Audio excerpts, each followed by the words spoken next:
Well, welcome back to Cars Are People Too. It's going to be a little bit different of an episode today, but it's a beautiful day in the neighborhood. It's a beautiful day for a neighbor. Won't you be mine? Won't you be mine? So, as you can tell, it's going to be a little weird today. Well, because I'm not working on a Cobra, but we are working on a Cobra's cousin. A Mustang? Well, whatever. It worked in my head. It's a 1990 Mustang GT 5.0, 5-speed. It's an old kind of, I would call it a drag car, you know. It doesn't have a cage in it, but it's got some pretty sweet upgrades. Tubular K-member, coilovers in the front. Oddly, stock stamped upper and lower control arms in the rear. Yeah, it's got subframe connectors. You know, it's got the stuff, but, and the engine's been built. I mean, it's, yeah. Anyway, so the customer brought it in. It's actually that car that we're going to, I just haven't had my brain juice this morning. I apologize. I'm glad you're here, by the way. You can witness the madness that's going to happen. So it's the car that I installed the used supercharger kit in. Had some difficulty because it has an electric water pump, which changed the whole pulley configuration of the car. And I had to sort it out. I'm still kind of sorting it out, but I think I did. But I'm waiting on a belt to find out for sure. It's just routing the belt so that there's enough surface area on the pulleys to actually turn the pulleys and not slip, you know, when you're hard in the gas, which of course someone's going to be. So also this car, you know, its previous owners, they've made some decisions, and well, I'm about to find out what they are, I think, because I'm going to try to install a radio. There's a radio in it, but there's nothing, it's not hooked to anything, but I'm going to pull that one. And the HVAC, there is no HVAC. There's the dials, but there's nothing behind it. So we're just deleting that. He doesn't care. And installing a center console, I have to paint that to match, which in the 90s, you know, cars in the 90s, all the panels didn't match. They all had different shades, 50 shades of gray. I apologize for that. Never read the book, never seen the movie, and probably won't. Are there cars in it? No? Okay, I'm out. Let's see. Oh yeah, so I'll probably take you in on the whole interior panel paint project, but you know, I'll apologize in advance because it'll be kind of a PBS level. You know, I'll try to use monotones as much as possible, and you know, anyway. But if you're interested in the process of painting an interior panel, you know, hang around for that. If you're not, go. You know, you've probably got some nuts and bolts to sort in your garage workbench. You know, I don't know. Probably, I do. So anyway, this is going to be a little bit different shop time, but it's going to be full of discovery, frustration, and magic. Just the magic of being in a shop working on cars, which of course is pretty great. So anyway, I'm going to finish this coffee while I ponder things.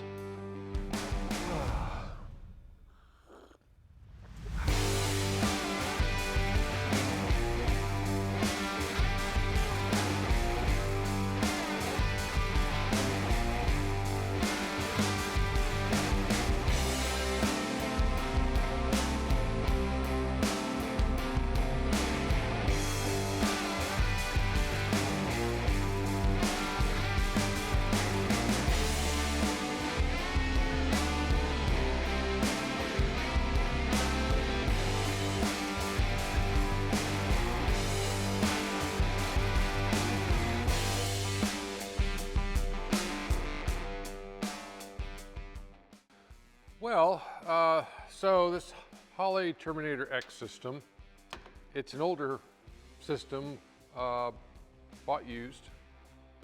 I just contacted my customer because this is not going to be a simple plug and play situation. So I just had to contact him to see how much money he was willing to spend beyond. So the injectors plug in just fine, but everything else, the map sensor, the O2 sensors, they all require, well, I don't even know where it is anymore. Yeah, they all require either an adapter or a different style sensor. So basically we were gonna open up the catalog and you know,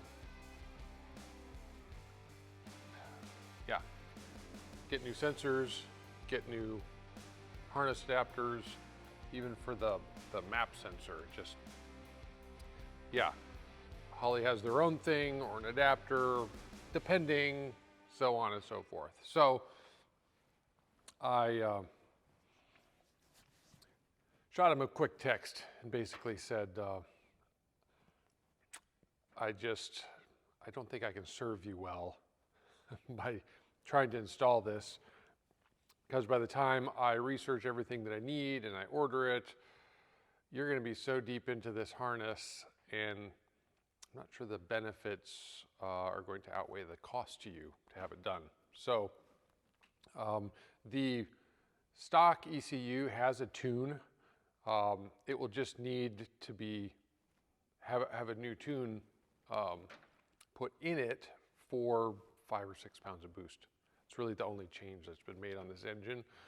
And I believe it's probably a better option for him, or buy a new wiring harness that comes with all the things that you need to plug it in. So anyway, he said, yeah, let's scrap the Holley and move on.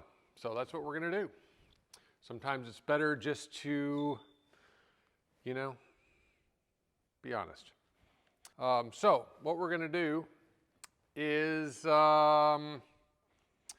we have a center console with cup holders to replace this one.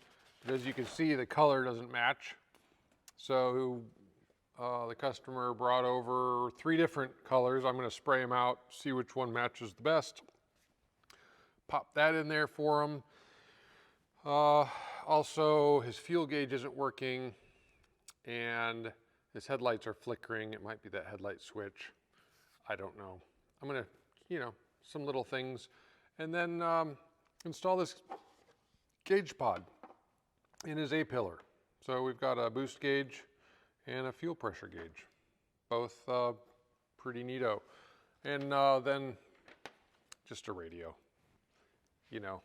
That radio, it's an Alpine, but you can't get cassette tapes anymore.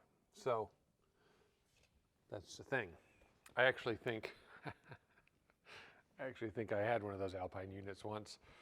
It looks very familiar. So good head units, just maybe 20 or 30 years out of date. So we're gonna update it for him. I don't know if the speakers work, don't know anything like that, but I told him I could do it for him. So I think that's all. So I'm gonna get to work on, I'm gonna do some spray outs on the paint that he brought me, see if any of them match closely, and if so, we'll get started on that, and then I gotta tear the dash apart here to diagnose his other problems.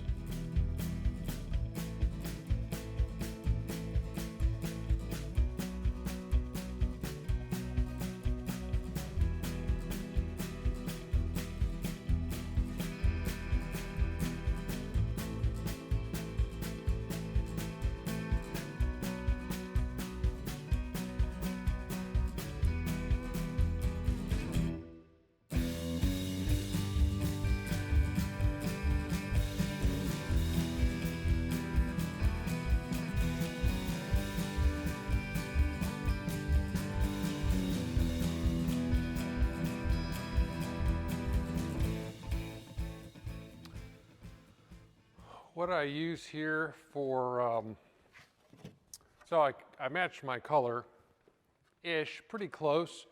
Of the 3 colors he gave me, this LMR titanium gray, which was supposed to be the right color, is the closest to what I'm looking at. So I'm also going to paint this back piece because it goes right here, and I don't want the colors to kind of mismatch. So I've cleaned off my cardboard. I just made myself a little table here.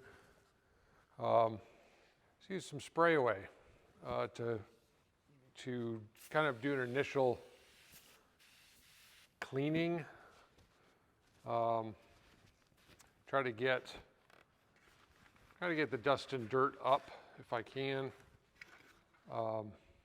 In fact, I'll even do the underside of it, because when you're spraying paint, it can kind of dislodge, you know, dirt from places where dirt's hiding.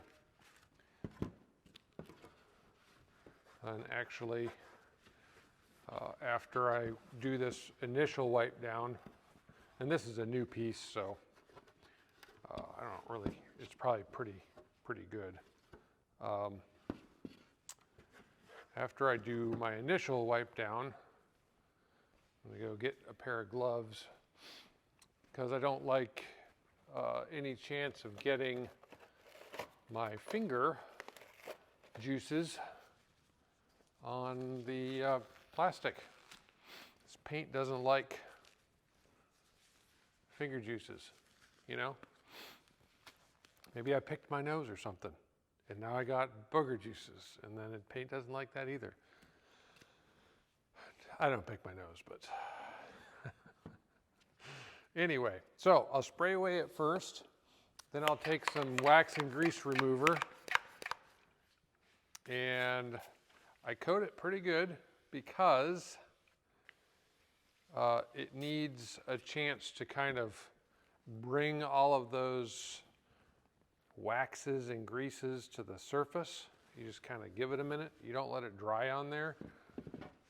And then you give it a wipe down with something clean.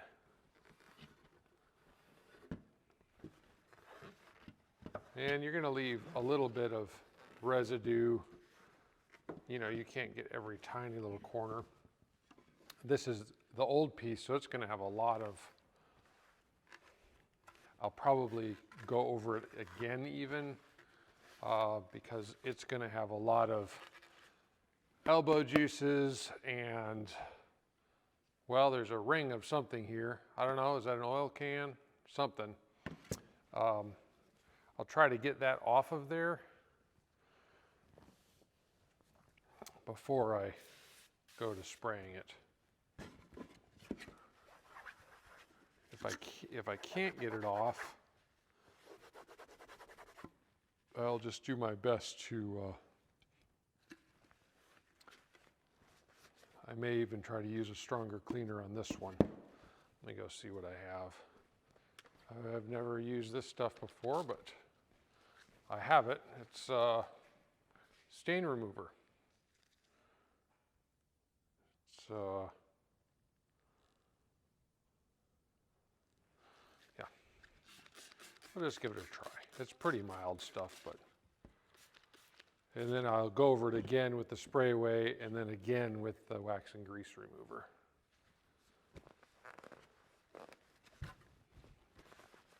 You don't want any type of oils that can react to the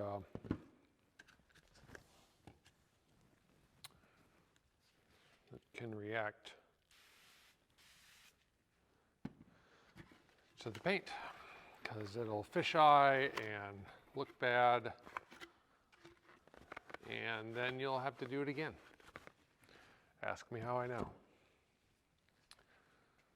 All right. Okay, that's that one. I had to sniff it. I was pretty sure that was my wax and grease remover one. All right, so now I'll go over this a second time with wax and grease remover. It doesn't really hurt. to make sure that it's all off of there. Again, I'm wearing latex rubber gloves that are new. That way I don't transfer any impurities, just the cleaning supplies and the rag and all that stuff. So, okay, so after I let this dry, see, we'll do that. And I'll probably prop this one up so that I can get it on its side here.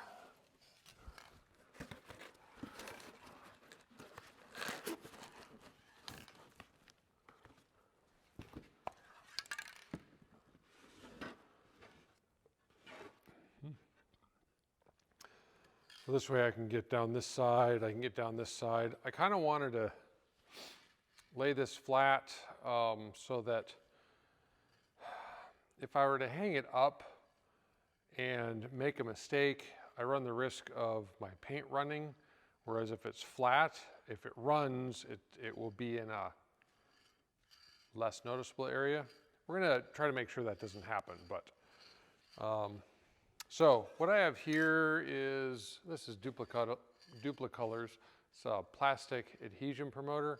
I've used the U-pole as well. Doesn't really matter. But once you get everything degreased and cleaned, you come over with the promoter. So since you can't really sand this, you know, it's not really practical to do that, to create mechanical grip in your paint. You use an adhesion promoter. So it softens it up, it makes the chemicals, you know, gives them teeth. So see if I can read these directions without my glasses. You need glasses too? Okay. And then once I get done with that, then we'll start spraying this.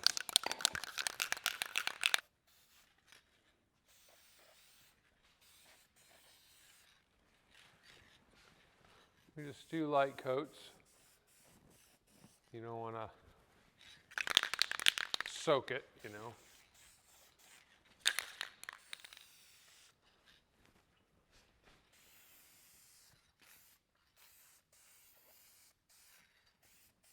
Try to get it in all the corners that you can, especially like in this little tray area. You don't want paint coming up.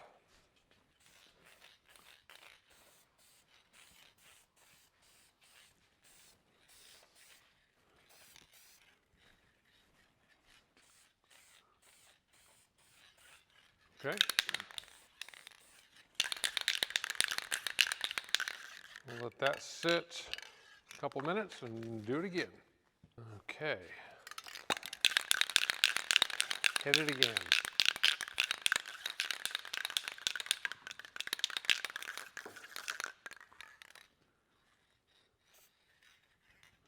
Now let me go around. This table is, you know, it's a high-dollar painting table. Basically, this coat is joining hands with the first coat we put on. Okay, feels, we'll do a little on the ends here too, just for the fun of it. Okay. You don't want it to run, you don't want it to, you just want it to cover, you know? You want it to work. So it doesn't necessarily matter if you get it heavier in one area than the other. The goal is even coating, but yeah, it's not critical. It's just better if you can do it evenly. I'm just trying to say, don't stress about it. It's just paint. All right, we'll wait another 3 minutes and then we'll do the last coat. Okay. I think that's going to do it.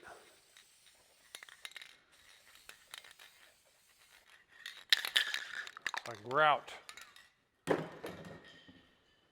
All right. So let's, what did that say, 10 minutes? Till the next coat. 10 minutes. I think I'm gonna wait 15 minutes. Set timer for 13 minutes. 13 minutes, counting down. Okay, so when this goes off, I'll be ready to spray the first coat of paint on there. Okay, looking pretty good. All right, well, I think I'm gonna do my first really light coat. This says, yeah, dry to touch between coats. So what I usually do on a can, if I'm not familiar with it, before I just go spraying, I'll spray spray on the box, just try to get an idea of how it's going to spray.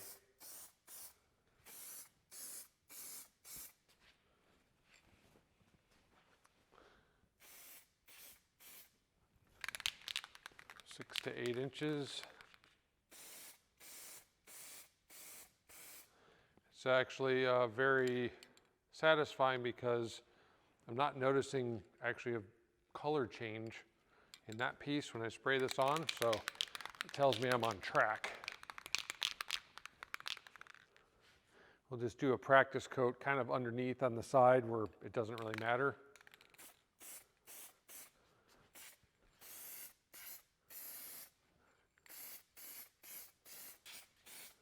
Gotta be kind of especially careful in these areas where I'm kind of coating it more than once because I'm having to go around. Just to not kind of watch the overlap areas that I'm not getting it too heavy.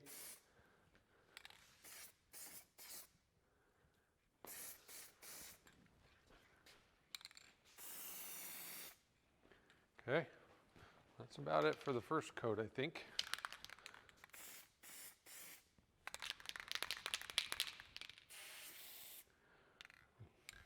I hope it doesn't drip on my floor. Let's put some cardboard down there. Okay, so I'm just going to let that sit for a minute. I don't see any fish eyes or anything. I didn't really coat it that heavy. So we'll let this sit for, well, I'll just keep an eye on it. When it looks kind of dryish to touch, I'll hit it again.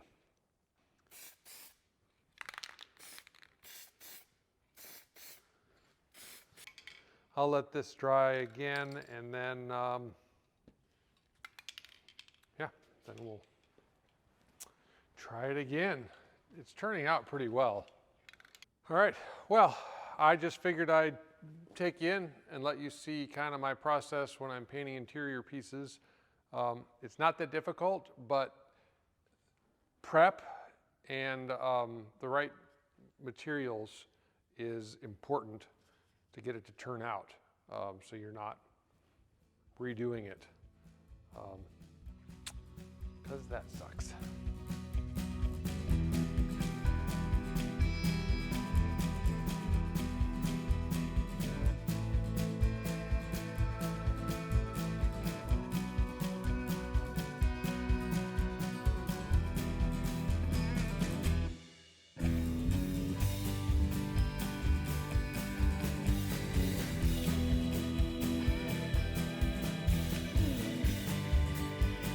Peek in here, what we've got going on. So I've taken off the whole HVAC thing, but this is how it just was in there. There's nothing, okay? What's going to happen is this panel is going to kind of finish off this area, just to be blank, and then the radio will be here. But there's always a but, and this is a big one. So when I pulled the radio, it wasn't attached to anything. I fished around in there. I found the antenna, but also I found these. So they just, and good on them. They snipped all of the radio stuff, but they also, you know, terminated the ends really nicely.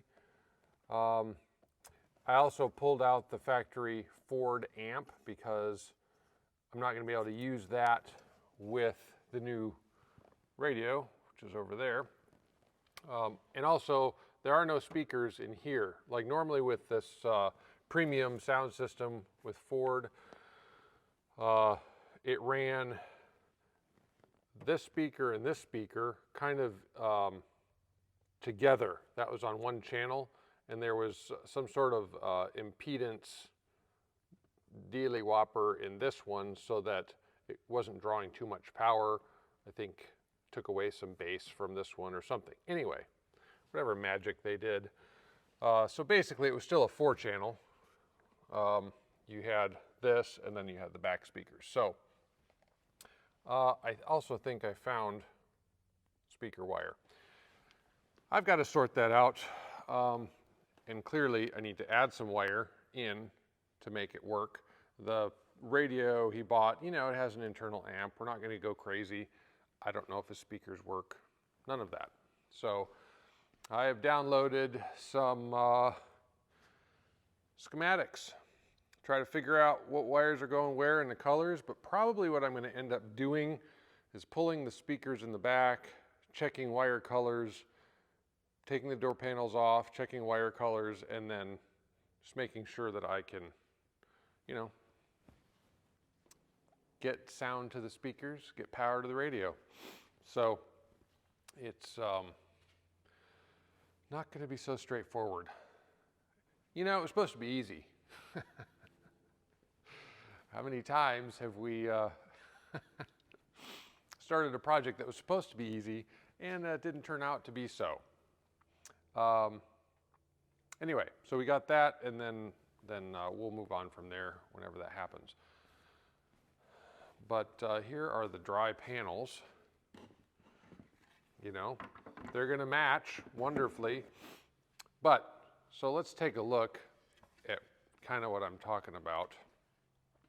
So when I put it in here, let's just compare it to the center console thing. Okay, now we're seeing a big difference, right? Of course, when we put it over here, that looks the same. If we put it over here, oh, very similar. You know, so I'm not going to get the tone just right, but I think when it's in the car, it'll be fine. So it's the closest paint that I was given, so we're going to just go with it. Again, not hard to pull out of the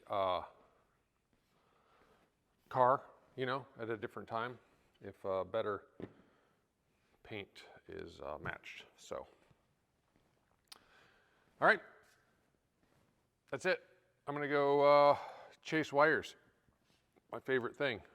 As you can see, I've already got my supply of factory Ford OEM wires neatly piled here on the floor in anticipation. These are actually 4 years newer wires than those wires, so it's an upgrade. Anyway, I told you it's going to be wacky. Let's get to it.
that one?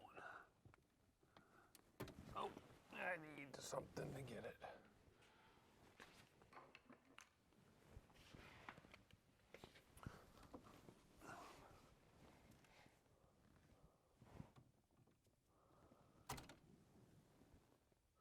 Well, it appears to be fine. What is that one then? I'll have to check it. Oh, sorry. Let me sit down. See my shining face. The headlights don't work. So first thing you check is the fuse. Did the fuse blow? If the fuse blew, put one in, see if it blows again.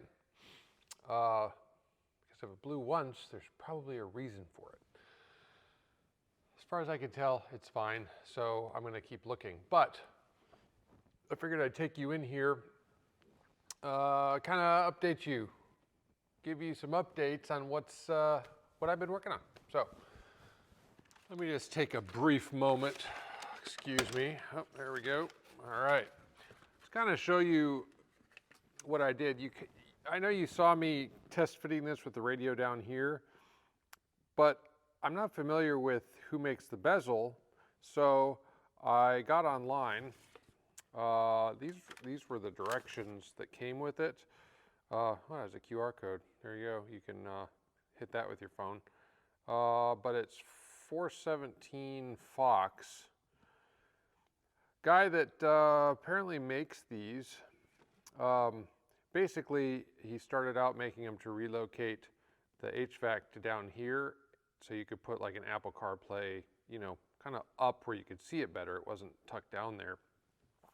But he also makes this block-off version for people who are getting rid of it altogether. So it was designed for it to go up here. I had all the parts and pieces. I had to do some modifications back there, but to move the radio up. So that's why it ended up there. And then the center console went in really well. I like how it turned out. That switch there is a manual override for the electric fans on the radiator. So otherwise, I would have just gotten rid of it, but it's kind of important for that. So, and then working on the A-pillar there, but I'm waiting on some parts for that. So when you install a fuel gauge inside the car, so here's your fuel gauge. You can see that on there it says in very tiny words, must be mounted outside vehicle. Well, that's because you don't want fuel running inside the cabin. You get in a wreck, that line gets severed, you've got fuel spraying. If the cutoff engine inertia switch didn't work, now you're dying in gasoline, Most people, they don't like it when they die in gasoline fires. So what they make is an isolator that you mount in the engine bay, so the fuel pressure comes into that, and then from there it runs to the gauge to prevent, if anything catastrophic happened, to prevent fuel pressure to continue, spraying on the driver. For some reason, that's frowned upon. So, and also NHRA, drag racing, rule book, etc. It's that too. So I'm waiting on those parts because I didn't have them. And then wiring the boost gauge to the vacuum. I also just got the belt that I'm going to try. Hopefully it's the right size. If not, I will return it and get another one and see if my pulley system is working out there. So I'll have to figure out the headlights, figure out the pulley system while I wait for everything to finish the gauge pod on the A-pillar. So there's my updates. Okay, that was the latest in the news. So now back to regularly scheduled programming, which is, you know, me working in fast forward. Cue the music.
Hey, I feel like I'm losing my mind. I meant to give you a call, have you come over and see what I'm doing, but I got in the middle of it and then forgot about time. So I'll just catch you up. As you can see, I have the gauge bezel out.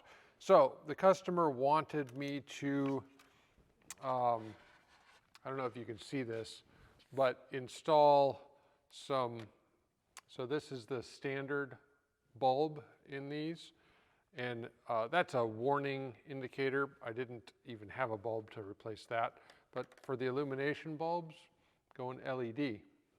So I'm replacing those, and also while I had it out, I needed to figure out why the headlights weren't coming on. You know, the headlight switch is all part of that, so I was kind of taking the dash apart anyway, and why the fuel gauge isn't working. So what I discovered with the fuel gauge is these, these bezels, Ford used them in a lot of things, but there's a voltage regulator. And it just slides right in the back here, like this. Just clips in there. And then if that isn't working, they also call it like an anti-slosh or whatever. If that isn't working, if I disconnect the sending unit in the back, which I did, and this needle just stays at empty, that means this thing's bad. If this needle pegs to full, when I disconnect that, then this is fine, and it's probably the sending unit. Well, if you remember, I just took apart Mr. F. I have the 95 gauge cluster, which happens to use this exact same part number. So I pulled the regulator out of that one, put it in this one, gauge works fine. And I had tested it, I had tested this one, so I knew this was probably bad, and that one worked. So I'm not gonna rob that one out of that cluster because I'm hoping to sell that instrument cluster with it in it. But I was able to find one on eBay for him, so I got that ordered. So his fuel gauge will start working again. And other than that, he bought this, it's a white face gauge kit that I need to install on his gauges. I didn't like give him a 2 thumbs up on doing it. I just said if I happen to be in there, I'll do it. He gave me the stuff, and so what I'm doing now is I'm cleaning all the dust. He also bought a new lens for it. So when this is all done, he'll have LED. This will work. Oh, hello there. And he'll have white face gauges. So it'll be a good thing. I'm going to just, hang out there a minute. I got to talk to my wife. Ah, that was nice. She comes and visits me. She was hauling garbage to the dumpster, but, she comes and visits me. Likes to see what I'm up to, and I like to bore her with all of my car talk. Usually she has to okay, I have to go now. And I'm not a real talker. I know. May not seem that way, but I'm not a real talker. But when it comes to cars, I can talk a lot because I like them. So I'm going to continue on with this. I'm just prepping this for these. I believe these are kind of like,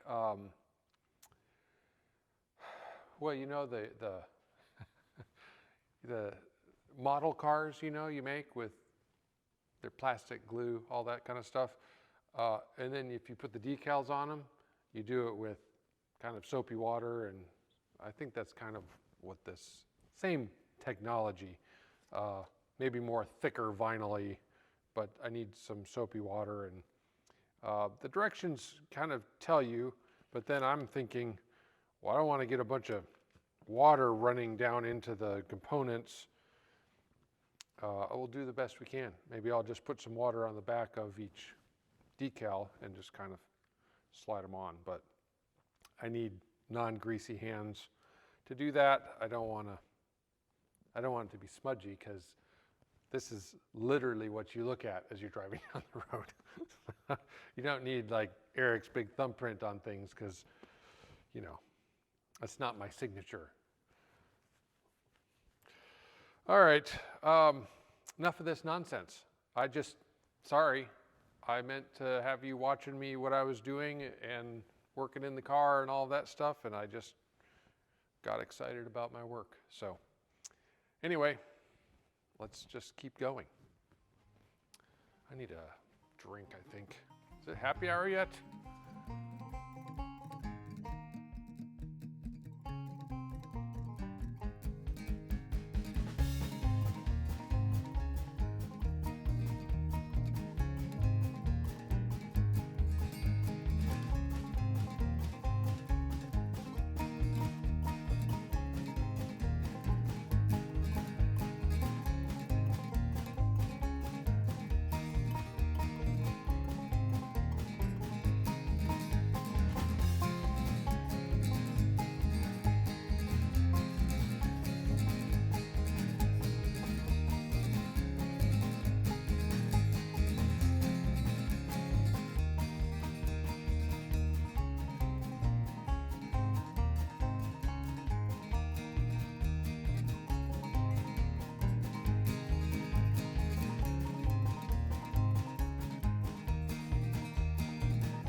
Hey, we got our gasket in for the intake.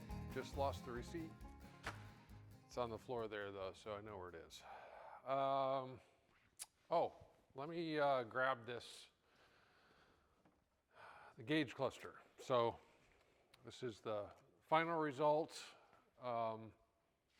and I'm just waiting on the circuit board to come in so that the fuel gauge will work, and got the LED lights in the back, so that's good.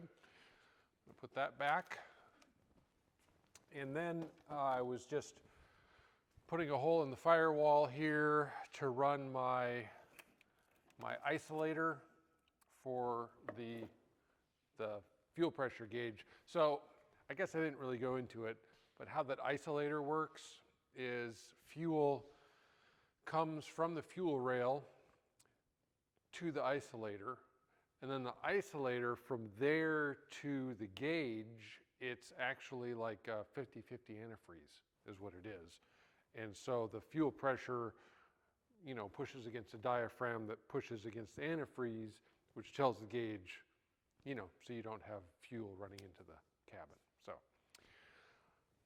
let's go sit down. I think we're gonna, call it quits. Let's relax for a minute and talk over some things.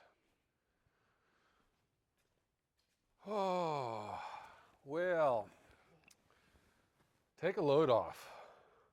These glasses make me look older. If I do that, it'd probably help if I was trying to read something. My brother was giving me a hard time today.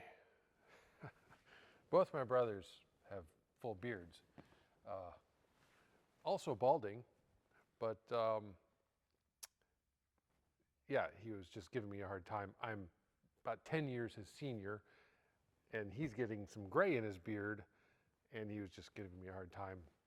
You know how you can only hold off looking old for so long, even if you shave all the hair off of your head and you're not showing gray, the signs will be there. I think he was just trying to make himself feel better. I told him, one of us cares about looking older and one of us doesn't. And I'll let you decide who that is.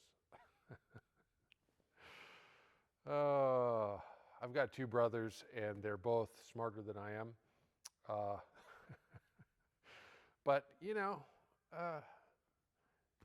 I'm the oldest, so there's always, there's always just the chance that I could overwhelm them with force, We're not a very violent family, but if we were, anyway.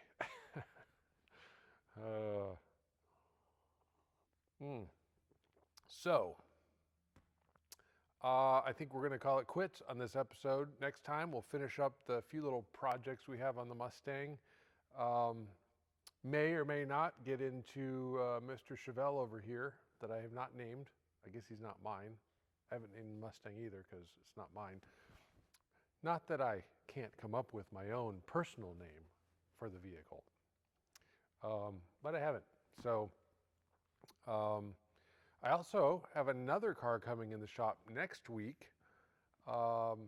It just needs a clutch, hopefully, but it's an interesting car. And so I love interesting cars. So we'll play around with that one too. Maybe not next week because I'm sure there will be parts to be ordered and whatnot. But yeah, always something interesting, Get to hang out with cars, meet new cars, and enjoy old cars and old people. Thanks for hanging out with me here in the shop. It's a good time, and yeah, hope you've enjoyed the work.